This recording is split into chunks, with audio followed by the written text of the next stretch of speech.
noches, bienvenidos a La Cornisa. 20:30, 27:04 la temperatura. El editorial, mucho ruido, demasiada hipocresía. Pero ¿sabes qué?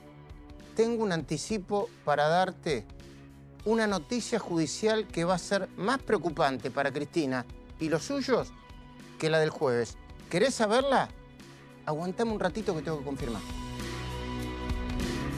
20:50, 25:07. Título del editorial, mucho ruido, demasiada hipocresía.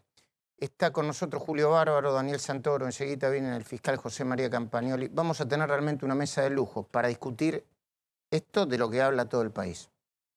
¿Por qué digo mucho ruido, o demasiado ruido y todavía más hipocresía?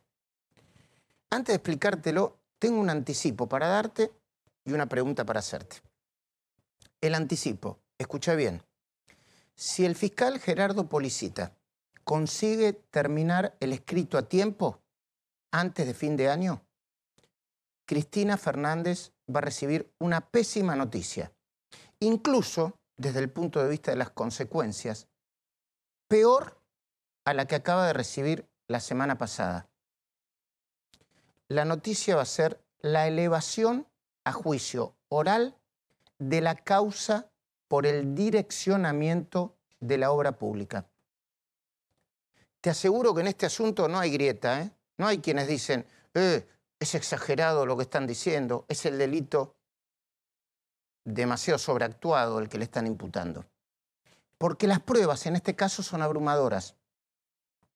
Es que Policita, junto al magistrado, junto al juez Julián Ercolini, ya determinaron que Néstor y Cristina le dieron a Lázaro Báez más de 3.000 millones de dólares, repito, 3.000 millones de dólares para hacer rutas que nunca terminó. 3.000 millones de dólares para hacer rutas que nunca terminó. Y que encima los Kirchner, por esa enorme cantidad de dinero que le dieron, recibieron retornos millonarios a través de Austral Construcciones. Eso lo explica muy bien Gerardo Policita en su dictamen. Para mí, uno de los mejores dictámenes que vi en los últimos años vinculados con la corrupción K. Retornos que le sirvieron a la familia para comprar hoteles y otras propiedades. Y también para lavar dinero a través de operaciones simuladas de alquileres de habitaciones que no se ocuparon. Es decir, en esta causa, yo te diría más que ninguna otra por ahora, causa que sería llevada a juicio oral, elevada a juicio oral antes de fin de año y el año que viene se empezaría a discutir, está probado que Cristina fue una presidenta corrupta. Una presidenta corrupta. Y pronto deberá responder cara a cara ante los jueces, igual que lo están haciendo ahora Julio De Vido y Amado Boudou. Fin del anticipo, fin de la historia por ahora. Después, lo tengo que terminar de confirmar, te voy a dar otro anticipo. Porque antes de fin de año va a haber una decisión que va a perjudicar y mucho a Cristóbal López. Y ahora, ya que estamos con amigos con los que vamos a discutir sobre este tema, quiero hacerte una pregunta sencilla. A vos que estás del otro lado. Y antes te voy a anticipar, a vos y a quien quiera escucharlo. Yo no estoy contento por lo que pasó la semana pasada. Viste que la Argentina es media binaria, te dice, ¿estás contento? Que lo metieron preso Zanini, Adelía, que está casi a punto de caer Cristina. Yo no estoy contento por eso. Estas cosas no me ponen contento, al contrario, me ponen triste. Me ponen triste porque me hace ver la clase de dirigentes que tuvimos gobernándonos durante más de una década. Tristísimo estoy, de veras. Pero quiero hacerte una pregunta. Vos que estás informado, informada, que lees los diarios, ¿no te parece extraño que los mismos que pedían una justicia independiente y rápida hoy se rasguen las vestiduras por el fallo del juez Claudio Bonadío? Un fallo contra quienes propiciaron la impunidad de los exfuncionarios iraníes acusados de haber perpetrado el atentado más grande de la historia argentina. Voy de nuevo, para algunos millennials que escuchan este programa y que ven este programa y se los agradecemos. El atentado más grave de la historia argentina, con 86 muertos. ¿No te parece por lo menos injusto que quienes se golpean el pecho por las detenciones efectivas de Carlos Zanini, de Héctor Timerman, de Luis Delía, de Yusuf Khalil y de Fernando Esteche, no se detengan a analizar que el fiscal Alberto Nisman murió intentando desenmascararlos? ¿No te hace ruido que estos mismos guardianes del derecho liberal no se preocupen tanto cuando en la Argentina la mitad de los presos no tiene condena y ni siquiera fueron sometidos a juicio oral? Repito, no sé si me estoy equivocando en el porcentaje, Daniel. Según la última información que yo vi, la mitad de los presos, de todos los presos de la República Argentina, no tienen todavía condena firme. Y ni siquiera muchos de ellos se le inició juicio oral. ¿Es así? Leí por lo menos 3 veces el dictamen de 495 fojas de Claudio Bonadío. 3 veces, ¿eh? Ahí estuvimos con Hugo Machiavelli leyéndolo en la radio. Y yo te diría que puedo aceptar, y acepto de hecho, que la figura de traición a la patria, es bastante discutible para encuadrar lo que hicieron Cristina, Zanini, Héctor Timerman y todos los demás. Te puedo aceptar que es discutible.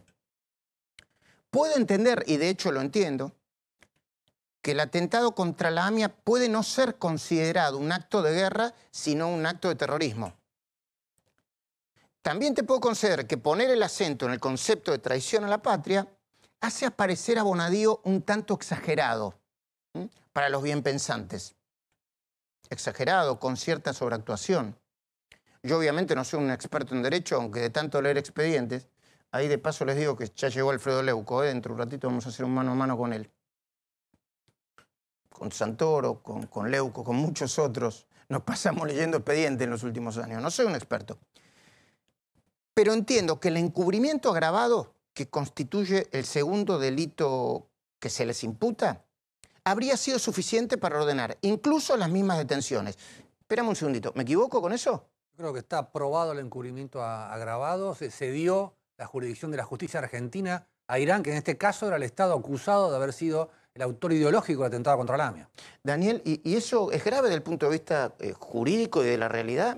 Plantearle en el encubrimiento agravado. O sea, lo pueden mandar a detener igual, como hicieron con los que hoy están detenidos, ¿no? Sin lugar a dudas, se podría haber dispuesto a la detención. Sobre todo, digamos, por ahí hay una diferencia entre el rol de Cristina Kirchner y el rol de Díaz, de Khalil y de Esteche, que recibieron plata de Irán, que viajaron a Irán y demás, pero por eso está. ¿Por qué esto es grave? Porque me imagino una cosa, en la tragedia del 11, es como si el gobierno de Macri ahora les dice de pronto a los familiares de las víctimas, no, mire, vamos a hacer, hay un uruguayo metido en el medio, vamos a hacer una comisión de la verdad que revise todo, no el tribunal original, sino una comisión de la verdad que revise todas las pruebas. ¿Cómo eso? No, eso es competencia de la justicia argentina. Y la entregó. A ver, pero yo lo que te quiero preguntar a vos que estás del otro lado, ¿quién se puede considerar el dueño de la verdad cuando se habla de prisión preventiva? Viste que ahora hay un montón de gente que está como, che, cuidado, no lo vayan a meter presos. Che, cuidemos las formas, como si no hubiese sido un juez el que mandó hacerlo. Bueno, acá hay que terminar con las especulaciones, yo te diría hipócritas, y plantear que la mal llamada doctrina Irurzun no nació de un repollo. Nació de la necesidad de agilizar un código procesal que está pensado, ¿sabes para qué? Para que los juicios duren una eternidad y para que los corruptos y los encubridores de crímenes graves se nos maten de risa en la cara. Para eso está pensado. Un solo dato sirve para probar lo que te digo. Se lo leí también a Daniel Santoro hace ya muchos años. ¿Saben cuál es el promedio de duración de un juicio por corrupción en la Argentina? A ver, muchachos, adivinen. Promedio. No, 20 sería varias generaciones. Bueno, 14 años. Y en la mayoría de los casos, Esos juicios no llegan a nada. 14 años. Son, a ver, un mandato de 4, son 3 mandatos y pico. Una locura. ¿Cómo alguien no va a decir, bueno, corrijamos esto y planteemos la mal llamada doctrina Irurzun? Pero yo le quiero preguntar a este gobierno, ¿no? Y a los funcionarios del gobierno, mientras que está entrando Campagnoli acá. Así que el presidente Mauricio Macri y el gobierno están preocupados porque temen que a partir de ahora cualquier funcionario pueda ser privado de su libertad si el juez de turno considera que están utilizando su influencia y su capacidad para entorpecer una investigación en curso. Yo les quiero decir algo. Hay un remedio infalible para eso, ¿eh? No afanen, no encubran, no hagan cosas que no tienen que hacer. Entonces nos van a ser acusados de delito. Y no va a haber ningún problema. Así que el mismo gobierno que se quejaba de los fiscales y los jueces garantistas, yo me acuerdo, este gobierno se quejaba, ¿no, Julio? De los fiscales y los jueces garantistas. Se quejó y mucho. De los Zaffarón y de... El tema que está presente acá en todo tu planteo es que habiendo delitos económicamente demostrables, este hecho, el de acuerdo con ella, deja un margen político para el debate. Y ahora lo vamos a debatir. Bueno, yo digo, este gobierno se alarma, o se alarmaba y despotricaba contra los jueces garantistas, y ahora de nuevo se enoja o se alarma cuando se topa con magistrados punitivistas, ponele. Bueno, punitivistas saben lo que es, ¿no? Es jueces que condenan, que ponen penas, que por ahí te meten preso antes de la condena firme. Pero yo no entiendo por qué están tan alarmados. Porque el Consejo de la Magistratura, por ejemplo, está para analizar el comportamiento de cualquier juez que se le vaya la mano. Ponele que a Bonadío se le fue la mano. Que se discute en el Consejo de la Magistratura, para eso están las instituciones. Y si los jueces se extralimitan, que hagan lo que tienen que hacer. De hecho, Daniel Rafecas permanece en el banquillo de los acusados. ¿Saben por qué? Por extralimitarse. Pero al revés. Se extralimitó en no investigar. Desestimó in limine, sin siquiera analizarla, la denuncia original del fiscal Nisma, asesinado horas antes de presentar su informe sobre encubrimiento ante la Cámara de Diputados. Mira, mis maestros de periodismo y de la vida me enseñaron que cuando hay tanto ruido y tanta hipocresía alrededor de un asunto, tantos intereses particulares, lo mejor es alejarse del barullo y empezar por el principio. En este caso, el principio es el 18 de julio de 1994, el día del atentado contra la AMIA. Enseguidita te voy a mostrar cómo empezó todo. Porque ese día, el 18 de julio de 1994, empezó lo que hoy está transitando con un escándalo por parte de los puristas extraordinarios. Lo voy a saludar a Alfredo Leuco. Alfredo. ¿Cómo estás, Luis? Muy buenas noches. Muchas gracias por invitarme. Bueno, vamos a hablar de muchas cosas, ¿no? De lo que usted quiera, con todo gusto. Bueno, dame una primera mirada sobre la decisión de Bonadío.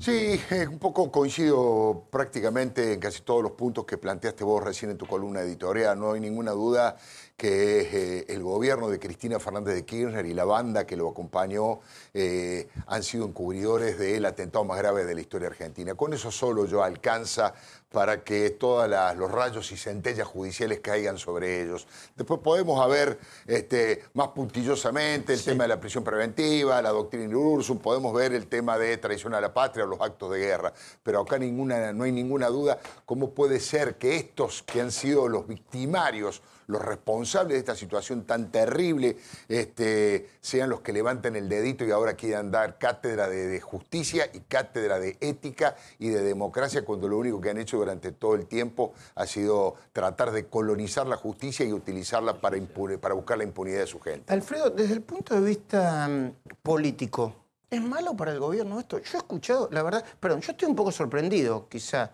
Ahora se sumará Campagnoli, pero yo estoy un poco sorprendido porque es como una especie de escandalización de que, ¿cómo hicieron esto? Están sobreactuando, lo metieron preso a debido sin sin condena firme, a Vudú y ahora esto. Están convirtiendo a todo el kirchnerismo y a Cristina en particular en una especie de víctima de Madre Teresa. ¿Vos lo ves así eso? Al gobierno esta movida judicial última lo perjudica porque el gobierno está tratando de llevar adelante una gestión que normalice al país, para lo cual necesitan una serie de leyes muy importantes que las tenían más o menos consensuadas con determinados sectores del peronismo, y esto le hace ruido en esa gestión. Estoy absolutamente convencido que el gobierno no ha operado para generar este tipo de cosas. ¿Estás convencido de eso? Pero sí, quien lo conoce a Macri sabe que es incapaz de llamar a un juez para ordenarle nada, y quien lo conoce al juez Bonadío sabe que el juez Bonadío no es títere de nadie, que actúa por su propia convicción, equivocado o no, pero ¿desde cuándo se puede creer que a Bonadío alguien lo va a conducir? No tengo duda que lo perjudica por eso, porque enrarece el clima de negociación.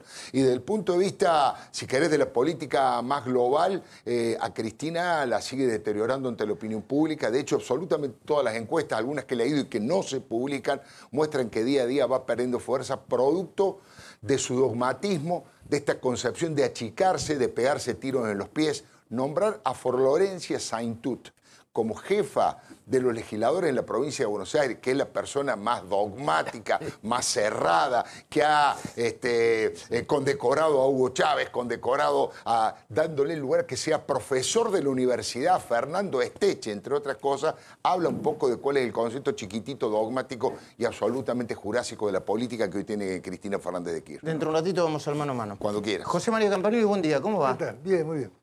¿Usted también está escandalizado por lo que hizo Bonadío? Porque todo el mundo parece escandalizado. No, al contrario. A mí me parece que era la consecuencia lógica de la acumulación de procesos que tienen varios de los imputados. Algunos tienen condenas, otros tienen varios procesamientos por hechos muy graves. Me parece que hay una pena en expectativa que va de 10 a 25 años, que es lo que se prevé para el delito de traición a la patria. Y me parece que cotidianamente, todos los días, en tribunales se dictan prisiones preventivas a un montón de personas. A ver, nadie se rasga las vestiduras. Eso, me quiero detener ahí. Les explico por qué me quiero detener. Porque esto que me dice Campagnoli, nos lo dijo lo viene diciendo hace tiempo, esto es... acá se dictan prisiones preventivas todos los días. ¿Por qué no vamos a escandalizar? A ver, institucionalmente los escandalizamos porque porque era el monje negro o el cerebro del gobierno, Zanini, o porque Cristina era una expresidenta. ¿Hay que escandalizarse por eso? No, yo creo que todos somos iguales ante la ley. Coincido plenamente con que es imposible pensar que alguien lo va a llamar al juez Bonadío y le va a decir qué tiene que hacer, y no lo veo tampoco al presidente tratando de meterse en una causa judicial que no corresponde y que todos lo sabemos. Pero me parece que la prisión preventiva, que ahora parece como algo novedoso, es algo que está en el Código Procesal y que tiene unas pautas que son taxativas prácticamente de cuándo un juez puede dictar una prisión preventiva. Y es un acto también personal del juez. A ver, ¿cómo es eso? ¿No está la doctrina Irurzún puesta acá en juego? La idea de que pudieron haber entorpecido la investigación. De hecho, en el fallo, que yo le digo, vos lo leíste, ¿no? Obviamente. Se amplió el criterio, ¿no? Lo que hizo Irurzún fue ampliar el criterio de cuándo es obstrucción de prueba o cuándo hay peligro de fuga. Realmente, por lo menos desde mi fiscalía, nosotros, llamémosla doctrina Irurzún o como la quieran llamar, claro, aplicamos la ley, y la ley permite a un juez o a un fiscal pedir una prisión preventiva en determinados casos. Y lo hacemos todo el tiempo, lo hacemos todos los días, cuando un delito es grave, cuando hay una posibilidad de que entorpezca la acción de la justicia o que se ponga en situación de prófugo. Y la pena en expectativa es uno de los elementos que tiene en consideración un juez antes de dictar una prisión preventiva. Puede haber un caso donde haya una pena en expectativa alta, pero el juez considere, no, esta persona va a estar a derecho. Pero es una decisión del juez. Y cuando se trata de personas que tuvieron mucho poder, que pudieron aplicar muchos resortes, aunque no estén en el poder, es sabido que siguen teniendo conexiones. Doctor, máxime si manejaron los servicios de inteligencia. Recordemos que durante los últimos años de la presidencia de Cristina Kirchner, cuando la Cámara Nacional de Casación Penal discutía si era constitucional o no el pacto con Irán, cambiaron 2 jueces de la sala, nombraron a 2 abogados de la matrícula en lugar de los jueces, los hicieron votar a las 8 de la noche. Todo lo que hicieron ahí para evitar que después terminó la Cámara de Casación con el voto de Geminiani diciendo esto es inconstitucional, no se puede ceder la jurisdicción a otro país de la jurisdicción de la justicia argentina. Pero casos como ese fueron infinitos durante la era kirchnerista. ¿Puedo hablar del mío propio? Su caso. Yo estaba investigando y hice una investigación, pero de un día para el otro no estuve más en esa investigación. Claro, la procuradora los resortes para que no investiguen los jueces y los fiscales eran muy amplios, y era muy difícil realmente investigar en la era kirchnerista. Ahora todo el mundo pedía que devuelvan la plata, que los metan presos, que hagan algo, que se mueva la justicia. Bueno, ahora se mueve la justicia y todo, bueno, no se muevan tanto. Hay como una contradicción en el argentino que es... Pero yo no quiero usarlos a ellos ni para comparar. O sea, ¿me persiguieron? Sí. Pero eso no me lleva... El tema central es que esto, tal cual está, es justicia. Ahora, la pregunta de uno es, ¿le sirve al gobierno y a la oposición? Pero, al gobierno no le sirve, Julio, y a la oposición que se estaba construyendo, que era aislar a Cristina y una oposición en serio, tampoco. Entonces vos te decís, esto es la justicia y después está la sociedad. ¿Qué repercusión tiene esta justicia sobre esta difícil Está bien, sociedad? Julio, yo te voy a hacer una barbaridad, no a vos, en general. ¿A mí qué me importa a quién afecta políticamente? O sea, yo quiero... A vos jueces. No, a mí juez, a mí ciudadano. Nosotros le pedimos a la justicia que funcione como corresponde. Y cuando la justicia... Decimos, queremos jueces corajudos, valientes, que no estén 10 años investigando una causa, que no se sienten arriba del expediente. Y cuando lo hacen, resulta que todo el mundo se arregla la vestidura. No, disculpen que me meta. Sí. No es todo el mundo, no es los argentinos, es un sector minoritario. Cristina es senadora por la minoría en la provincia de Buenos Aires. Expresan un sector dinámico, con gran capacidad de movilización y de daño, pero históricamente y socialmente minoritario. Pero yo leí los diarios del fin de semana. ¿Cómo? Yo leí los diarios del fin de semana, discúlpame, Alfredo. Bueno, estás hablando de un sector del periodismo, de un sector de la opinión pública, pero... La Nación, Clarín, Perfil... Pero pregunta a cualquier encuestador de qué manera está tomando la gente este proceso y coincide con lo que dice Campagnoli. La inmensa mayoría sigue pidiendo que devuelvan lo que se robaron y que vayan presos y que de una vez se haga justicia y que se aceleren los procesos para que haya menor cantidad de prisiones preventivas y más cantidad de prisiones efectivas. Les decía, cuando empezó esto, que mis maestros en el periodismo y en la vida me decían, cuando hay tanto lío, cuando hay tanto quilombo, da un paso para atrás, fíjate bien dónde empezó todo y analizalo sin ruido. ¿Sabés cuándo empezó todo? En esta crónica anunciada del encubrimiento, el día que volaron Lamia.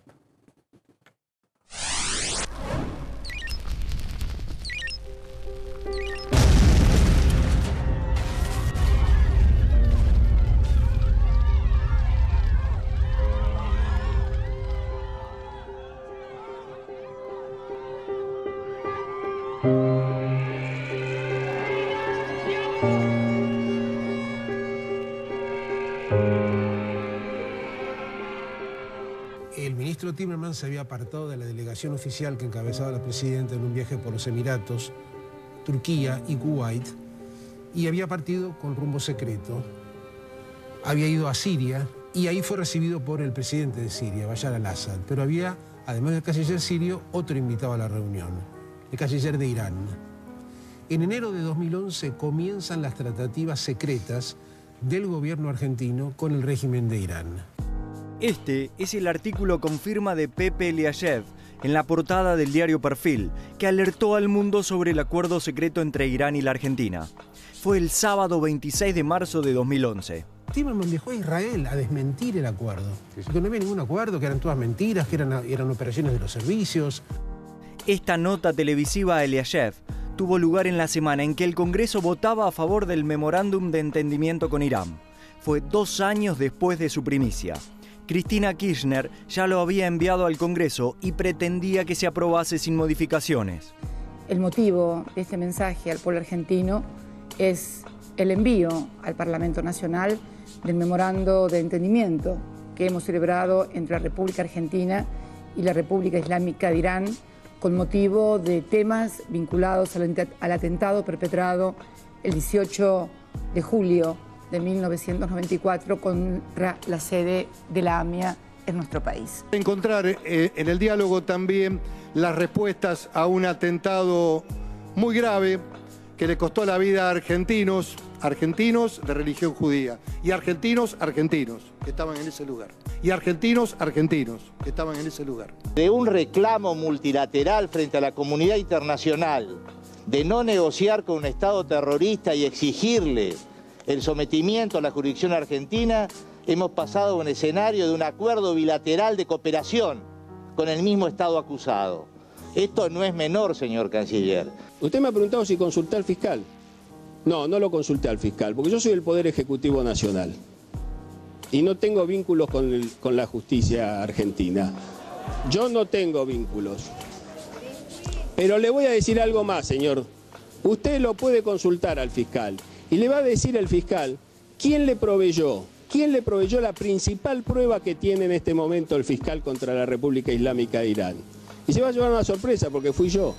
26 de febrero de 2013, el ex canciller Timmermans defendía a capa y espada el memorándum de entendimiento.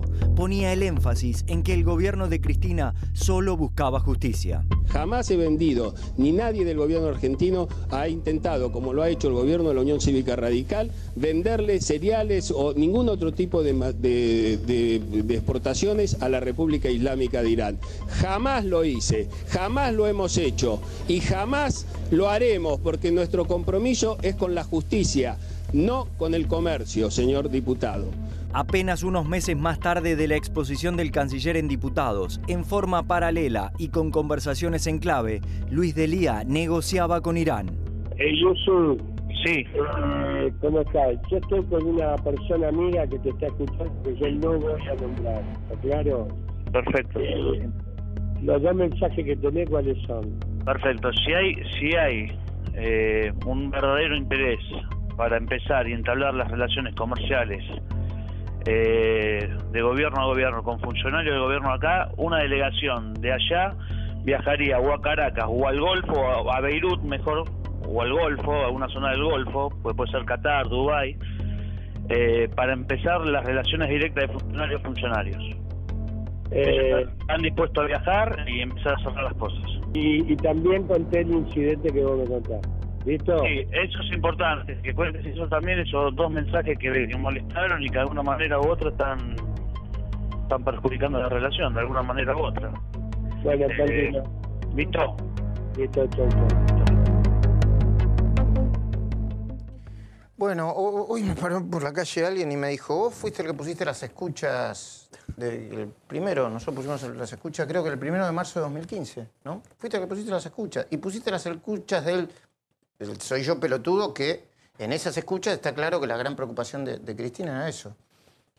Y mala manera, ¿no? Y yo le dije que me sentí orgulloso como periodista de eso. Porque los periodistas lo que tenemos que hacer es descubrir cosas. Viendo este video, se notan las contradicciones del gobierno. Y Daniel Santoro nos acaba de decir algo muy grave en el sentido del presunto o eventual entorpecimiento de la causa, que todavía nadie se dio cuenta en plantearlo, por lo menos de manera brutal. ¿Me lo podés contar, Daniel? Claro, porque yo presenté un pedido de acceso a la información pública a la Cancillería para conocer los documentos, todos los antecedentes del pacto con Irán. ¿Por qué, Luis? Porque cuando Alfonsín firmó el acuerdo con el canal de Beagle, le preguntó a la directora de Asuntos Legales qué opinaba, al director de América Latina, y hay un expediente con eso. En la Cancillería no hay nada. No hay ningún documento. Susana Ruiz Ceruti, que es creo que es la experta en derecho internacional más grande de la Argentina, no fue consultada. No importa que después el canciller diga otra cosa, pero tiene que estar el papel. No hay mails. Y lo que encontró Bonadío ahora son los mails particulares del vicecanciller Eduardo Suaim, donde el vicecanciller iraní le dice en el 2012 que te manda un borrador en inglés. ¿Cómo? Timmermans en su coartada dice, no, yo en diciembre del 2014 vine de Zurich con un pendrive, después que lo redacté yo, que él no es abogado, y con el canciller iraní se lo di a mi secretario privado para que lo imprima. Eso es todo el circuito interno dentro de la Cancillería. Acá los documentos que prepara un funcionario son propiedad del pueblo, no se los puede llevar a la casa. Yo le pediría a Timmermans que los entregue, las cartas secretas que le mandó a él tienen que estar guardadas 10 años como secreto, 15 años como en Estados Unidos y demás, pero después tienen que aparecer y hacerse públicas. ¿Por qué te descalificó tanto Timerman a través de su cuenta de Twitter, creo que fue, ¿no? ¿O no? Claro, porque yo otra cosa que cuento es que Bonadío en su resolución lo que dice que acá lo más importante, permitir una introducción, son las alertas rojas. Lo único que le interesaba a Irán era levantar las 5, en realidad eran más de eso, eran 8, sobre los funcionarios que están acusados de hacerlo los autores ideológicos que lo atentaban contra la AMIA. Entonces, ¿qué es lo que pasa? Timerman trae el tratado, el único artículo que era de aplicación automática era el 7º, que decía que los dos países le informaban a Interpol del inicio de las negociaciones. Al día siguiente, Irán pidió que se levanten las alertas rojas en Lyon, allá. Y entonces acá la colectividad judía obviamente se enojó y Timerman, según lo que dice Bonadío, hizo una puesta en escena con complicidad de Noble, que es un norteamericano que estaba a cargo del Interpol en ese momento, para decir que nunca habían pedido que se iban a levantar las alertas rojas. Y eso, sin embargo, durante lo que veíamos recién, cuando se discutía en el Parlamento, el canciller iraní salió a decir públicamente que el ministro de Defensa de Irán no podía estar incluido dentro de los 5, porque Timerman no cumplía con su palabra. Entonces quiere decir que están ocultando algo, que hubo una parte, como decía Nisman, que hubo una parte del acuerdo, un acuerdo verbal, un compromiso político que era levantar las alertas rojas. Yo tengo una teoría política y psicológica, Julio. Vos me corregirás si estoy equivocado o no. Y por supuesto José María. Yo creo que ellos se sintieron eternos. Y que entonces hacían cualquier cosa. Desde esto, lo que está explicando Daniel Santoro, tiene una gravedad institucional. Que un canciller se ponga a hacer eso. Además yo digo, yo sé, todos sabíamos cómo funcionaba el gobierno de Cristina. Timerman no movía un dedo si no era con la decisión o el pedido de Cristina. Esto se lo hizo hacer Cristina. Ahora, perdón. Entonces yo creo que lo hacían. Primero porque creían que se podían llevar el mundo por delante, jurídicamente, políticamente, internacionalmente. Y pensaron que se iban a quedar eternamente. Ahora, no sería tan grave si fueran los únicos. Cada uno que llega al poder en Argentina tiene el sueño de ser definitivo. Bueno. Y eso es lo que hace que nuestra democracia no se consolide. Si vos agarrás el tercer movimiento y todo, con todos los méritos de Alfonsín, que siempre lo planteó, pero se dio. Si agarrás el menemismo, había armado un país para siempre. Y ellos, es importante la idea de heredar a Chávez el acuerdo con él. ¿Vos decís que lo hicieron por eso? No, por megalomanía de liderazgo político regional, internacional. Pero se veían armando un mundo, armando una concepción donde ese acuerdo implicaba el antiimperialismo berreta que tienen ellos, porque ya los yanquis ni juegan la más, revista juegan los chinos Bella, ahora. Julio, la revista Bella publicó que en el año 2007 se reunió Ahmadinejad, el entonces presidente iraní, con Chávez en Caracas, y que el iraní le pidió que interceda a Chávez ante el gobierno argentino por la cooperación nuclear y por el tema de la AMIA. Bonadío ahora quiere que un capitán de la Guardia Personal de Chávez, que está exiliado en Washington, declare para confirmar esto en esta causa del pacto con Irán. Bueno, sigamos en esta crónica un encubrimiento anunciado. Es bueno explicarlo despacito, desde el principio hasta el final. Después del atentado de la AMIA, empieza el ejercicio del encubrimiento. El encubrimiento institucional por parte del gobierno y el encubrimiento de esta diplomacia paralela. No importa que sea berreta. Yo lo escuchaba ayer a Aníbal Fernández que lo descalificaba por berreta. Berreta es Aníbal Fernández. Había una democracia paralela y funcionaban para firmar el memorándum con Irán. Miremos.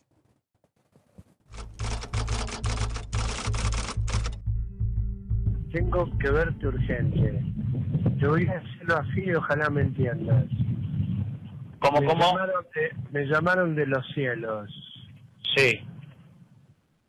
¿Me seguís? Sí, te sigo. Estoy yendo al cielo ahora. Sí. Y hay cosas que están muy mal y me parece que ustedes no las saben. ¿Eh? Bueno, pues yo estoy vestido así nomás, te voy a ver. ¿Por dónde estás? Escúchame, yo saldré del cielo. Sí. 1 hora estaré ahí adentro. Esperame ni Hipólito Yrigoyen ni Bolívar, que hay una confitería. Listo.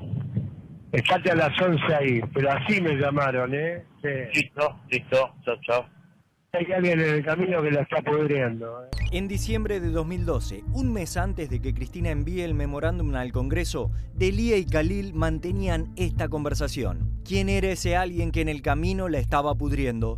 Pues ahí tiene la pareja de tu amigo Nisman, la de San Isidro. Ah, ¿sigue con esa? ¿Y si le dieron el cargo a cambio de esto, boludos? Lo que ha ocurrido en este último tiempo con la presidenta Cristina Fernández de Kirchner no es distinto al gobierno de Néstor, es totalmente opuesto. Ha habido un cambio radical, ha habido una alianza con los terroristas. El miércoles 14 de enero de 2015, el fiscal Alberto Nisman presentaba en la televisión parte de la evidencia que tenía para acusar a la presidenta y otros funcionarios argentinos por el memorándum de entendimiento. La verdad, sufrimos mucho para que Irán todas las compras dirigidas a Argentina, pero lamentablemente algunos que no son amigos de Argentina ni amigos del pueblo, hicieron tan daño que Irán, que fue el primer comprador de Argentina, ahora no compra casi nada. ¿Puede cambiar esta situación con usted y con el gobierno, pienso? Estamos trabajando para el gobierno. Ahora estamos trabajando porque el ministro va a hablar con la presidenta, me dijo hoy, para que me reciba. Entonces tengo ganas de ver a la presidenta. El motivo que buscaba Argentina era, por un lado, acercarse geopolíticamente a Irán. Esto es lo que surge de las evidencias de la causa. Por otro lado, restablecer relaciones diplomáticas y ante la severa crisis energética que sufría Argentina, comprarle petróleo a Irán, que Irán comprara eventualmente granos y después aparece Rabani ahí queriendo ofrecer armas, que también se hablar de eso. Es muy importante. Aquí hay algunos sectores del gobierno que me dijeron que están listos para vender petróleo a Argentina, vender tractores, y también comprar más. Entonces, usted con el gobierno deben hacer un bloque económico y nosotros de aquí vamos a decir que el gobierno de Irán también, algunos grupos, hay firmas que trabajan con nafta, quieren colaborar con ustedes. Me parece que el gobierno también quiere tener buena relación, por lo que yo tengo entendido. Hoy mismo todavía me dijo el ministro, dice que la presidenta también es arabista, ¿vio? También un poco la motiva también, la motiva todo esto. Nada de lo que se hace acá es sin la directiva expresa de la presidenta. Esta no es una suposición por pensar que la presidenta maneja en general el gobierno del país. Está específicamente probada la cercanía y cómo se la consulta. Tengo un mensaje urgente del gobierno argentino, ¿verdad? Que pasar para allá, pero urgente, antes de mañana. Antes de mañana. ¿Dónde están? Estoy en la Casa de Gobierno ahora. Alberto Nisman debía presentarse en el Congreso de la Nación el lunes 19 de enero de 2015. No se hablaba de otra cosa. Todos esperaban la exposición del fiscal que acusaba a la presidenta en ejercicio de encubrimiento al mayor atentado de la historia argentina. A mí me han dicho ahora hace un rato que no va a ir Nisman. ¿Que no va a ir? Vamos, te lo doy como un adelanto, que quizás no vaya.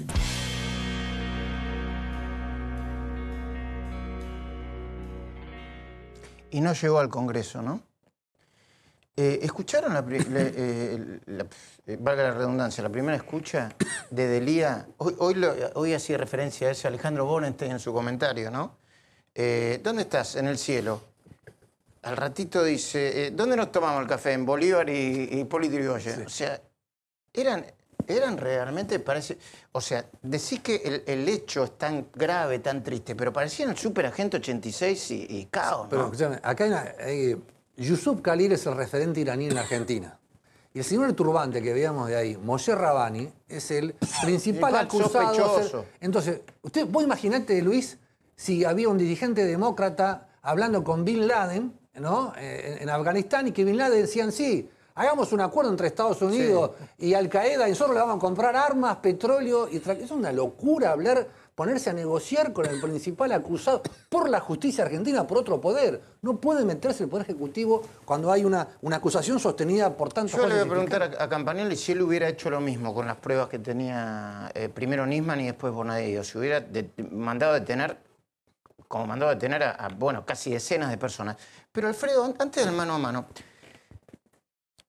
el hecho de que sean estas especies de, no es personal, de cachivaches políticos, lo que aparecían ahí en la diplomacia paralela, lo desacredita, porque eso es lo que dice el kirchnerismo, eso es lo que dice Aníbal Fernández y todo lo demás, para decir, ¿pero cómo van a hacer estos tipos de diplomacia paralela?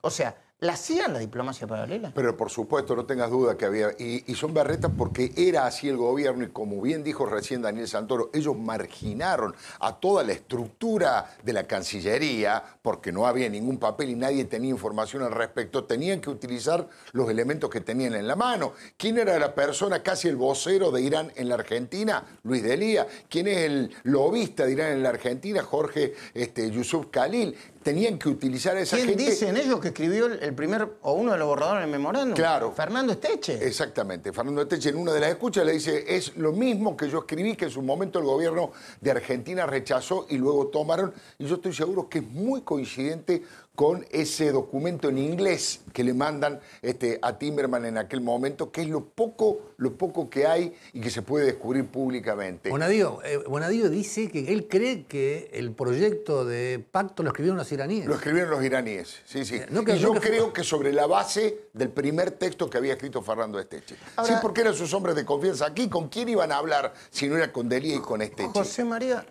¿hubiera hecho lo mismo usted? ¿Qué hizo Bonadío, que planteó el fiscal Policita? Se pueden tener alguna diferencia metodológica, pero hubiera hecho lo mismo. Bueno, a grandes rasgos, con lo que uno conoce, yo no he podido ver el expediente en sí, pero parece que es un caso bastante contundente. Yo como fiscal soy un fiscal incisivo que voy y pido ¿No le importaría que estuviese la expresidenta? Yo creo que a los fiscales y a los jueces no nos tiene que importar. Nosotros tenemos que aplicar la ley y todos somos iguales ante la ley. Pero quiero decir también algo, porque todo este tema de las prisiones preventivas y de estas cuestiones que aparecen ahora como algo novedoso, que no lo es, tienen un montón de... Se pueden resolver de muchas maneras. Por ejemplo, cualquiera de los imputados hoy presenta una excarcelación y en 24 horas tiene la respuesta del juez que lo tiene preso y en 2 o 3 días tiene una resolución o por lo menos el planteo en la Cámara de Apelaciones. Todo lo que hacemos los fiscales y los jueces en primera instancia tiene una revisión por la Cámara de Apelaciones casi inmediata en los casos de cuando hay una persona detenida. Y por lo tanto, ahora se abre un juego donde las defensas van a tener que opinar, hacer su trabajo, alegar, y donde va a resolver la Cámara. Y después hay un montón de instancias ulteriores como la casación y hasta la Corte, con lo cual esta es una cuestión súper revisable y que hay que respetar el fallo del juez, hay que respetar la investigación de los fiscales y tenemos que acordarnos que en este país el intento por disciplinar a la justicia durante el kirchnerismo fue tan grande y tan grave y que de alguna manera hoy tenemos un resultado de años de un cepo judicial donde uno pedía información y no se la daban, donde uno era perseguido, amenazado con juicios políticos y no nos olvidemos que hasta tenemos un fiscal muerto, ¿no? ¿Te puedo preguntar una cosa, Julio? Sí. Por eso ahora los debidos están diciendo que son presos políticos peronistas y se compararon con los peronistas perseguidos por el golpe de Estado del 55. Esa comparación está fundamentada. Pueden agregar la Revolución Francesa también, más de suyo. Digo, creo que en lo esencial no tienen cara, porque hubo debates políticos y la Argentina tuvo conflictos políticos. Esto se la llevaron, la guita falta. Que ellos hayan ocupado un cargo político no les permite que usen el pensamiento y la historia para encubrimiento. Bueno, me parece una atrocidad. Sí. A propósito de esto, yo les pido que vean con detenimiento este informe, porque aparecen las contradicciones políticas, judiciales.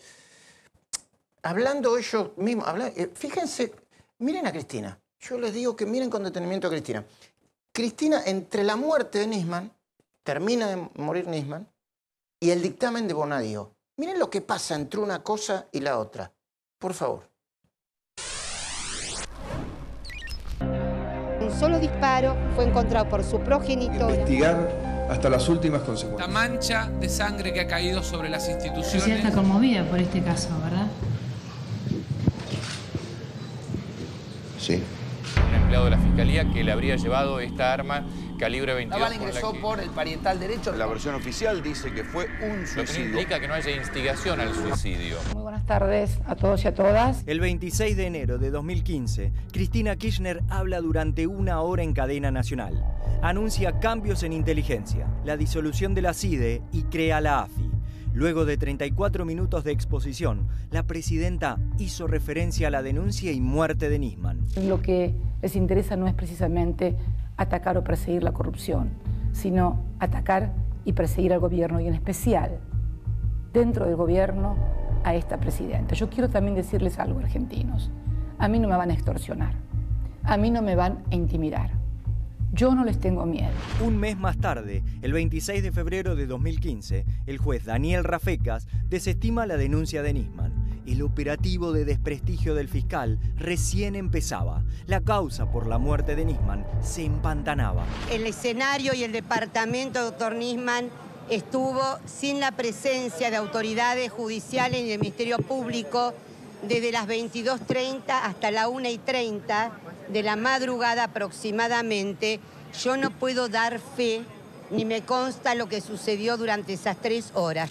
El suicidio y el accidente quedan de plano descartados, con lo cual solo podemos concluir que Nisman fue víctima de un homicidio sin lugar a dudas.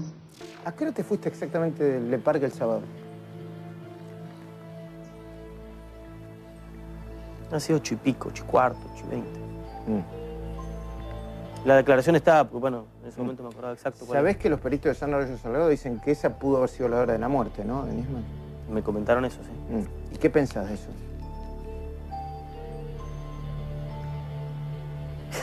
Yo no lo maté. Si esa es la pregunta, no. Y en el caso de Nisman, se le dieron muchísimos fondos, y yo soy uno de los autores de esa situación, perdón por la autorreferencia. Se le daban los fondos para que esclarezca el caso AMIA y ver quiénes eran los responsables. Y él la dedicaba para salir con minas y pagar ñoquis. ¿Usted cree que el gobierno de Cristina Kirchner intentó matarlo? Yo ya hice las declaraciones, están ahí a la vista, con las consabidas pruebas que hay ahí. Le estoy preguntando nuevamente, ¿qué cree que pasó con Nisman? Ya lo dije, lo mataron. ¿Usted está convencido que lo mataron? Sí. La causa por la muerte de Nisman pasó en 2017 al Fuero Federal y la causa por el memorándum de entendimiento pasó en el mismo año a manos del juez Claudio Bonadío. El kirchnerismo reaccionaba como podía. Hola. Hola, Oscar. ¿Quién le habla? Yo, Cristina, pelotudo. ¡Ay, Cristina! Porque me había llamado un periodista recién. Estamos a 22 años de cumplirse la AMIA. Este tipo dice que todos los gobiernos sobornaron jueces, ocultaron todo y lo dejan salir del país. Sí. El presidente sale. No ahí yo lo mandé a hablar a Martín para ver si él tiene llegada para que los fiscales de la causa que tienen ahora la investigación lo citen. Citen, obviamente.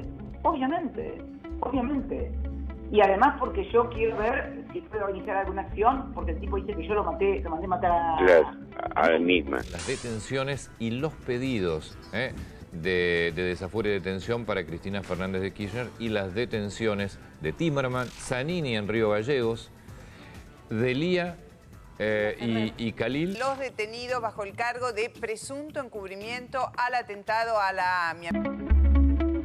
¡Partió la dictadura! ¡Están secuestrando! No veo ninguna orden, me están secuestrando. No hay causa, no hay delito, no hay motivo. Se juzgó y no hay causa. Bonadío lo sabe, el gobierno lo sabe, el presidente de la Nación, el presidente Macri también lo saben. Volaron la AMIA, igual que en la embajada de Israel. Cristina Fernández de Kirchner le ordena a su canciller que hay que desinvolucrar a Irán de la causa AMIA. Ha habido una alianza con los terroristas. Ya se convirtió en uno de los pilares fundamentales de nuestro gobierno. Encubrimiento en el atentado de la... muerte que conmueve, que golpea a la Argentina. Nos quedamos con el canto, nos quedamos con la alegría. A ellos les dejamos el silencio. Siempre les gustó el silencio. Es increíble la cantidad de información que hay que todavía no se termina de analizar, Alfredo. Ahora lo hacemos en el mano a mano. Vos me decías, Daniel Santoro, que eso que decía la presidenta en la escucha, que es una escucha judicial, prueba el encubrimiento. Cuando decía, decile amena o... Claro, porque Dice, no tiene poder, es senadora, no tiene influencia. Le está diciendo a su ex jefe de inteligencia, anda a apretar a los fiscales. A ver, esperemos un segundito. ¿Es así, Campagnoli? Bueno, que queda claro que le escucha, ¿no? Ella le está dando una directiva precisa para que vaya a que los fiscales se muevan para entorpecer la salida de Estuyo del país. O sea, una clara injerencia del Poder Ejecutivo o no sé de qué fecha son las escuchas, pero si estaban en el poder de mover todo el aparato para perjudicar a una persona que ellos consideraron enemigos de su gobierno, ¿no? Y además le dice al jefe de inteligencia que lo hable Juan Martín. Juan Martín Mena era el segundo de los topos de los espías del kirchnerismo, que estaba allí en la central de inteligencia con Parrilli y que también ahora está procesado por Bonadío. Y que por suerte están desfilando por todos los canales de televisión. A mí me encanta que por fin den la cara. Los tenías que llamar antes, pero 25.000 veces y te despreciaban. Ahora tienen que poner la cara. A mí me encanta. Bueno, vamos a seguir hablando de esto, por supuesto, en un ratito más. 2 años del gobierno de Macri. ¿Cuál es tu primera mirada? Bueno, ¿ponemos puntaje? Ya que todo el mundo está poniendo. Sí, yo siempre pongo el mismo puntaje, que es 5. ¿Y todavía se lo pones así? Sí, porque siempre digo, es bastante lo que se hizo y es mucho lo que falta. Por eso, si uno le pone un poco más, es como demasiado elogioso al gobierno, y si le pone un poco menos, es como que le estará cargando demasiado las tintas sobre responsabilidades anteriores. ¿Por qué digo 5? Porque uno podría hacer una lista de los aciertos y de los errores que ha tenido el gobierno, como todos los gobiernos. La diferencia con el anterior es que acá lo decimos. Se lo puede decir, se lo puede criticar y no me van a llamar para apretarme ni te van a llamar a vos para decirle no lo invite más a Leuco como ocurría antes. ¿Qué le criticas al gobierno hoy? Las cosas que más le critico al gobierno es, primero, creo que es el gobierno que peor comunica desde el año 1983 a la fecha. De la democracia, de la recuperación democrática, los temas positivos del gobierno le duran instantes, tiene una fugacidad tremenda, y los temas negativos para el gobierno se le instalan durante meses. No cree en la comunicación porque no cree básicamente en muchos de los aspectos de la política tradicional. Yo creo que la política tradicional la han corrido y no es necesario correrla del todo, sino solamente sus aspectos negativos. En lo concreto, creo que uno de los errores más grandes que ha cometido el gobierno de Macri es el tema previsional. Meterle la mano a los jubilados. El tema del recálculo de la jubilación. Meterle la mano en el bolsillo de los jubilados a esta altura del partido, habiendo tantos lugares de privilegio, tantos lugares, me parece un error y una equivocación, incluso que lo perjudica al propio gobierno, porque gran parte de ese colectivo llamado jubilados votó al gobierno de Macri, y de hecho ellos avanzaron con el tema de la reparación histórica, que ha sido muy positivo. Me parece que es un retroceso, pero creo que todavía están a tiempo de corregirlo. Tengo información de que tanto la coalición cívica como el radicalismo no están dispuestos a votar tal como están las cosas, y el peronismo tampoco. Por lo tanto, es una gran posibilidad de revisar esa idea y ese, entre comillas, ahorro de 100.000 millones que deben hacerse, porque el gobierno tiene que ir bajando el gasto, no hacerlo a costa de los jubilados, ¿no? Uno de los temas más graves, pero por supuesto hay una cantidad de cosas a favor y en contra que se puede decir del gobierno de Macri. ¿Sentís que contribuiste y seguís contribuyendo a alimentar la grieta? No pienso, no trabajo como periodista pensando en si la contribuyo o no a la grieta. Digamos, lo básico, el manual básico del periodismo es: nosotros tenemos que tener, primero, un respeto riguroso por los hechos y por la verdad. En todos estos años que hemos vivido ataques feroces por parte del kirchnerismo, nunca me han acusado de haber mentido sobre un dato, sobre un hecho. Eso tengo la conciencia tranquila de haber respetado a rajatabla la situación y los hechos, que son sagrados. Me podría haber equivocado, por supuesto, en alguno, pero digo, no he cometido real malicia, no he mentido a propósito en ninguno de los casos. Y el otro, una posición ética frente al ejercicio de esta profesión, donde uno puede tomar el concepto ético desde distintos lugares. A mí me gusta mirarlo siempre. Para equivocarme lo menos posible en el periodismo, trato de pararme siempre en el lugar de la víctima y nunca del victimario. Y en casi todas las situaciones complejas que hubo en la Argentina, los victimarios fueron los integrantes del gobierno de Cristina Fernández de Kirchner, y las víctimas fueron las víctimas de Once, de la tragedia ferroviaria de Once, las víctimas de la gente que se quedó sin laburo, los niveles de inflación que no reconocieron, el nivel de autoritarismo y el ejercicio de la censura sobre los medios. En general, esa es la mirada que tengo. No me pongo a juzgar si alimenta o no alimenta la grieta. Creo que la grieta la inventó Cristina Fernández de Kirchner y Néstor Kirchner, y no por una cuestión ideológica. Ellos Yo no los defino a los Kirchner ideológicamente, los defino personalmente. Han sido mala gente, son malas personas, son gente desagradecida, gente que, por ejemplo, Julio Bárbaro, que era un amigo de ellos y que los asesoraba como corresponde, lo ningunearon y lo persiguieron. Persiguieron hasta Alberto Fernández, ¿o no te acordás? Cuando lo perseguían a Alberto Fernández, que era integrante de la mesa chica, más allá de que Alberto ahora quiere volver al kirchnerismo y no lo dejan, que es la peor situación, querer volver a ser kirchnerismo y que no te dejen. Pero digo, toda esa situación que ellos han hecho en adelante tiene que ver con una actitud personal. ¿Quién es una amiga de Cristina? Desafío a cualquiera que me nombre a una amiga de Cristina Fernández de Kirchner. Cuca, ¿no? No tienen amigos, Luis, porque han tenido intereses, voracidad, bulimia por el poder y por el dinero. No les importa la actitud humana de la gente.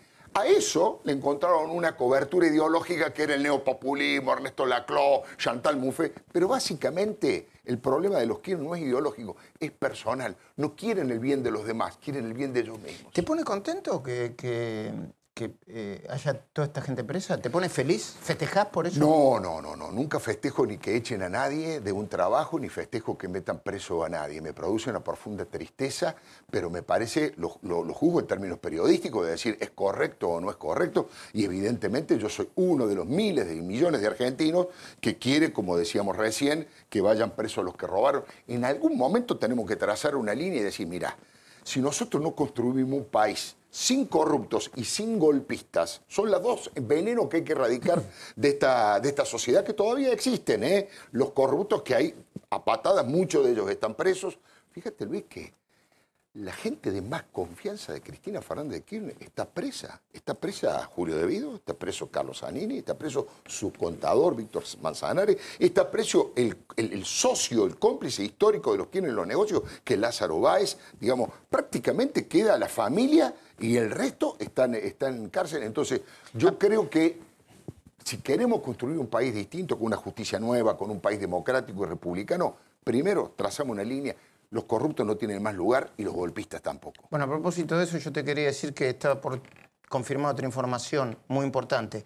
Es probable que antes de fin de año sea procesado Cristóbal López por evasión fraudulenta.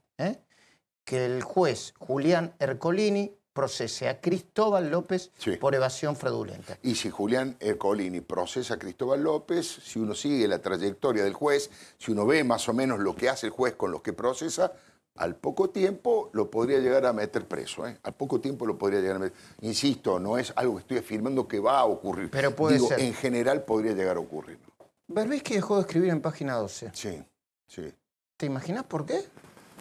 Berbisky es un muchacho que ha jugado siempre el doble juego del espía, el doble juego del topo, como bien lo denunció Gabriel Levinas en su libro, ¿no? Es un hombre poco confiable para todo el mundo. De hecho, en su momento, una camada importante de periodistas se formó a su imagen y semejanza por aquel gran periodista investigador contra el menemismo, y luego con el kirchnerismo se convirtió en el gran encubridor, porque no se recuerda una nota del gran periodista de investigación de la Argentina sobre Lázaro Báez, sobre Cristóbal López, sobre José López, sobre Julio De Vido. No escribió una nota en 12 años, Luis, donde haya descubierto un solo, aunque sea una devolución de cheque de Spolky. Nada. No escribió nunca Berbisky eso. Entonces, aquel gran periodista traicionó y defraudó a una generación de periodistas, convirtiéndose en un gran encubridor, porque el gobierno era de su palo, de su simpatía, y se convirtió en una especie de jefe de operaciones de inteligencia informal del kirchnerismo. Él creo que teme una implosión de Página 12, cree que observa que Página 12 no le va bien económicamente, no le va bien en las ventas, no le va bien en la publicidad, tiene serias dificultades, ve que hay una implosión y, como siempre, él se corre antes. Él no quiere ser parte de ese fracaso que él está advirtiendo en Página 12, primer tema. ¿Puede decir que es algo egocéntrico? Sí, se corre para preservarse porque no quiere ser parte de la posible implosión y estar en esa crisis que él siente que se avecina en Página 12. No digo que vaya a ocurrir, yo creo que él vislumbra eso. Ese es el primer tema. El segundo tema tiene que ver con que va a seguir, está descubriendo que, bueno, los blogs en todas partes del mundo, los periodistas del New York Times, del Washington Post... Descubrió las nuevas tecnologías. Claro, en las nuevas tecnologías a veces tienen mayor cantidad de visitas y más repercusión que en el periodismo gráfico. Está registrando esa nueva cosa, va a seguir trabajando a través de Internet, en los medios audiovisuales, o sea que no se queda sin trabajo. Lo que se equivoca es en decir que el gobierno lo ha perseguido a él. El gobierno no lo ha perseguido y hace muy bien el gobierno no perseguir periodistas, porque él publicó la lista de la gente, un fragmento de la gente que había blanqueado fondos. Perdón, y lo bien que hizo, ¿no? Y lo bien que hizo, y yo también lo hubiese publicado. Yo también lo hubiese publicado, sin ninguna duda. Y más si está el hermano del presidente de la Nación con 600 millones de dólares. Eso hay que investigarlo, hay que ir a fondo, y está bien que lo haya publicado. Lo que el gobierno hizo no es perseguir a Berbisky. El gobierno tiene la obligación de investigar adentro de la AFIP quién fue el que filtró esa información, porque eso es un delito y el gobierno está obligado a investigar un delito. Por eso él utilizó ese término para jugar de víctima y de perseguido, cosa que no es. Sí, otra cosa que está haciendo Berbisky es amenazar con que tiene todo y no lo publica. Bueno, eso es extorsivo, que publique todo lo antes posible. Si lo tiene, bárbaro, va a ser bienvenido. Por supuesto que a muchísima gente no le va a gustar, pero a mí me parece espectacular. Como periodista, insisto, si yo tuviese la lista, yo lo publicaría. Ahora, no andaría diciendo, ojo que le publico 20 nombres, ojo que mañana le publico 40 nombres. Eso se llama extorsión. Ahora te voy a preguntar, después de que veamos este anticipo juntos, es una nota que le hizo Marcelo Longobardi para CNN en español al expresidente. Por primera vez van a ver el anticipo en video de esa nota, un par de minutitos. Pero te quiero preguntar sobre la libertad de expresión y Víctor Hugo y Navarro, que están hablando de que se acallan las voces. Y sobre lo que pasó en los Martín Fierro, pero con la perspectiva, después de haber vuelto de las vacaciones, si te miraste, si tenés alguna cosa no digo de la que arrepentirte, pero decir, bueno, quizás debería haber reaccionado de una manera, te lo quiero preguntar, ¿cómo no? Porque corresponde. Ningún problema, lo que quieras, Luis. ¿Vemos juntos este anticipo? ¿Cómo no? ¿Cómo sabemos que Argentina no está yendo otra vez a una crisis? Porque yo siento que maduramos, porque entendimos que teníamos que cambiar. Ahora nos propusimos hacerlo en 4 años, 5 años, y el mundo nos está acompañando. Si hay algo que hay que agradecer, Marcelo, es el acompañamiento que hemos tenido del mundo desde que tomamos el gobierno. ¿Cuál es su evaluación, presidente Macri, sobre el rol de Donald Trump hoy en el mundo? Que usted sabrá muy bien que es muy cuestionado, ¿no? Sí, él tiene una visión que no comparto, ¿no? Pero obviamente igual estamos en posiciones extremas contrarias. Estados Unidos es uno de los países que más se abrió al comercio internacional. Argentina estuvo aislada durante muchos años del mundo. Pero convengamos en que el presidente Trump se le parece mucho a la señora de Kirchner, ¿no? Un presidente complicadísimo con la prensa, un presidente con acusaciones severas respecto a su comportamiento, un presidente populista, proteccionista. Es más, no se me ocurre nada más distinto a él que a usted. ¿Cómo se llevan? No, yo me llevo bien. Realmente, tal vez soy el único que lo conoce de antes, de su vida anterior. Y la verdad que él ha demostrado un enorme interés y él se ha preocupado personalmente por los temas de la Argentina. Así que yo tengo que estar muy agradecido porque, insisto, en este último aporte que ha hecho Estados Unidos para la búsqueda del submarino realmente ha sido muy impresionante. Y eso también son gestos que demuestran una vocación de amistad muy grande. Muchísima gente pregunta si la señora de Kirchner debiera ir presa. Es lo que nos se dio la CNN. Son muy estrictos y puntillosos en eso. Seguro. Compartimos estos últimos minutos. ¿Cómo no? ¿Cómo ves estos 2 años del gobierno de Macri, Daniel?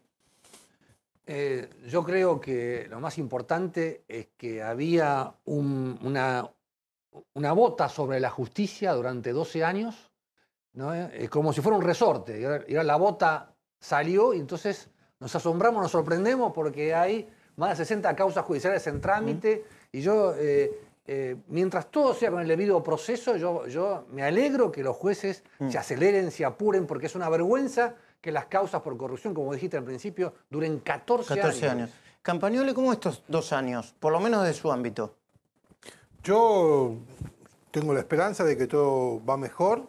Siento que hay muchos cambios importantes. Coincido con este cepo que había en la justicia, que me parece que siempre es bueno que la justicia se expida. Es bueno que el juez Bonadío dicte un fallo, porque ahora todos podemos conocer el fallo, todos sabemos qué pasa y los imputados pueden apelar y llegar a una cámara. Me parece que las instituciones están empezando a funcionar porque vemos que, por ejemplo, en este tema previsional, que no es un tema mío, obviamente, pero como ciudadano lo veo, Bueno, las cuestiones se discuten en el Congreso. Hay un bloque que piensa una cosa, otro que piensa otra, se discute y saldrá o no saldrá una ley producto de la discusión parlamentaria. Y eso yo no lo vi en los últimos 12 años. Julio. A mí me parece que es de Macri y de la sociedad recuperar la democracia. Yo cada vez que pienso o intento imaginar qué hubiera pasado con Scioli, me mete miedo en serio. Porque cuando uno ve hoy la justicia, se pregunta, ¿qué justicia hubiera existido del otro lado? Y esa pregunta no podemos dejar. La Argentina va a ser un país en serio cuando el gobierno cambie y la justicia sea la misma. Cuando vos podés decir, esto que pasa hoy hubiera pasado exactamente igual si Scioli era presidente. Entonces, el paso importante es que salimos de la idea del enemigo, eso se va achicando y se expande la cordura de los adversarios. Les agradezco a los tres haber compartido esta mesa, ¿eh? Me quedo un ratito más con Alfredo. Alfredo, ¿no está ya Víctor Hugo en la tele? ¿No está Navarro en la tele? ¿Pero es que dejó de...? ¿Se callan las voces, como dicen? No, yo no creo en ese sentido. Yo creo que el periodismo es muchas cosas, es un servicio público en manos privadas y cuando los mercados, cuando las audiencias empiezan a darle la espalda a determinados medios, todos estamos a tiro del rating, todos estamos a tiro de nuestras responsabilidades respecto de hacer, entre comillas, exitoso, no por generar rating a cualquier precio, pero el rating es un dato de que generamos o no interés con nuestro trabajo. ¿Víctor Hugo hacía o no hacía rating? Cuando la empresa privada... Sí, Víctor Hugo tenía rating, pero Víctor Hugo, por lo menos en cuanto a la decisión que ha tomado la empresa, es que no compartía los lineamientos generales de un grupo privado y, por supuesto, que tiene otros, como el grupo de Víctor Santamaría, para poder trabajar. Y seguramente, si ellos trabajan bien, hacen periodismo, aquí hay un espacio muy grande para medios de comunicación del kirchnerismo. Vos fíjate que Cristina sacó 3 millones de votos y en todo el país, referente del kirchnerismo, sacaron 5 millones de votos. A ese público hay que dirigirse profesionalmente, no elogiando todo lo que Cristina dice, chupándole las medias y criticando todo lo que hace Macri, pero haciendo un medio profesional, con sesgo y simpatía con el kirchnerismo. Deberían tener exitoso. Lo que pasa es que han confundido este trabajo tan noble de periodista con la militancia política. Entonces, si todo el tiempo están chupándole la media a Cristina, no se lo creen ni ellos mismos, ¿no? Alfredo, ¿te arrepentís de algo de lo que pasó en la noche esa en Martín Fierro? No, hay una pequeña cosa que corregiría si tuviese que hacer nuevo. Digamos, primero, no hice nombre, yo no nombré a ningún periodista, creí que correspondía dar una visión con nombre y apellido respecto de quiénes eran parte de los responsables de que tantos compañeros de trabajo quedaran en la calle, que eran Cristóbal López, la gente de electroingeniería, Sergio Spolky, gente que se ha enriquecido y ha hecho fortunas durante el kirchnerismo, y ellos son los responsables. Me preocupa que las víctimas, que son los trabajadores de prensa, no registren, no vayan a protestar a la casa, no le hagan escraches a la casa, sino que estén responsabilizando a este gobierno cuando fue aquel gobierno el que lo hizo. Por supuesto que este gobierno no tiene que mirar para otro lado, cuando hay gente sin trabajo, cuando hay medios de comunicación que se caen, debe buscar los mecanismos para tratar de mantenerlos, pero me pareció que había por lo menos un ocultamiento de parte de los grandes responsables de la crisis de los medios, que insisto, son los dueños de los medios de comunicación, que tomaron fortunas por parte del kirchnerismo y que básicamente se la quedaron ellos vaciando esos medios de comunicación. Esos son los grandes responsables de los problemas que hay. Eso fue lo que dije para equilibrar, y si tuviese que empezar de nuevo, tal vez lo dije en un tono demasiado elevado, soy apasionado, me caliento, me enojo, pero bueno, eso es lo que me ha traído hasta aquí, digamos, fui genuino, pero si tuviese que subir nuevamente al escenario, diría lo mismo, tal vez en este tono de voz, más tranquilo, más sereno, pero la verdad que, bueno, me dio mucha bronca lo que vi, esa visión tan cegada de la realidad, y eso de responsabilizar de la falta de trabajo a quienes no son los responsables y de ocultar a los verdaderos responsables. ¿Y la reacción de Diego cómo la sentiste? La reacción de Diego, qué sé yo, lo escuché a La Nata, lo escuché a Haddad, lo escuché a Alejandro Fantino, lo escuché a gente de tan distintos pensamientos, de decir que cualquier hijo hubiese reaccionado así cuando insultaban y agredían tan digamos, groseramente a su padre. padre. Por suerte sus grandes amigos, varios de sus amigos que estaban allí, Rolando Barbano, generaron que él frenara y me alegro muchísimo porque obviamente no hubiese sido nada bueno que él tuviera una reacción agresiva ahí. Pero la reacción natural de la bronca, me parece que cualquier hijo haría eso con sus padres. Bueno, tenemos una final, ¿eh? ¿Cuál? River Boca dentro de... River Boca, River, salió campeón anoche, Sí. La Copa de Leche, Sí, bueno. sí. La Copa de Leche. Ah, tiraste la Copa de Leche. Bueno, menos mal que la tiró cuando empezó el programa, porque cuando termina el programa... Bueno. Gracias, Alfredo, por haber Gracias a venido. vos, Luis, mucha suerte. Gracias. Quédense viendo a Luis Novarecio. El programón tiene hoy, Luis. Hasta el domingo que viene.